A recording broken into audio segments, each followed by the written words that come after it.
banks doing principal reductions. Bank of America announced that it would be doing principal reductions. And they said that they were going to implement this program sometime in July. July came and went, and they never did it. And they're saying that, well, they need to look at it some more. Chelsea? So some people said, the bank got me into this loan.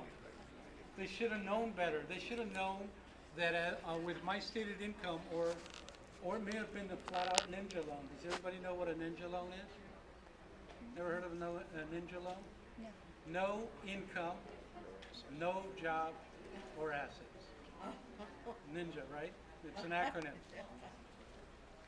Those loans were what we referred to as subprime lending. Subprime lending is often really predatory lending. The banks essentially said, hey, you look like a good candidate. You're telling me that you're making a grip of money, a lot of money, and therefore I should give you this loan. Did they check out whether the person was truly making the money? No, they didn't. They didn't care, because at that time, just before the bubble burst, from 2005 to about 2007, late 2007, there was a flurry of action of subprime lending that went out there, and a lot of people were taking money out of their property, buying other houses, just doing everything that they could to get money quick. And the banks were lending it to them. The deregulation of the Bush era was in full force and effect. And the bank should have known better.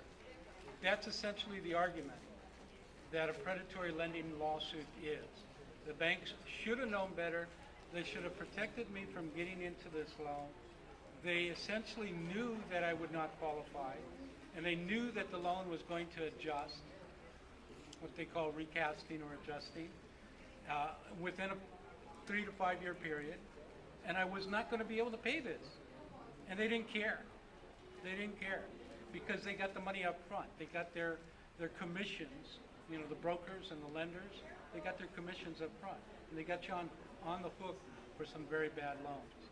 That predatory lending, these bad loans and predatory lending, sometimes referred to as toxic assets or toxic loans.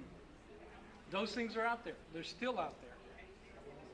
People are looking at, and lawsuits have been filed to determine whether there is a possibility of bringing lawsuits against these companies for violations of something that's referred to as the Truth in Lending Act, the federal law, the Real Estate Settlement Procedures Act, RESPA, another federal law, and many other laws that were out there to prevent this type of thing from happening.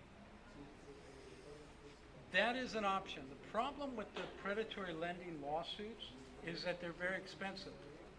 Most attorneys do not take these cases on what we call a contingency fee basis.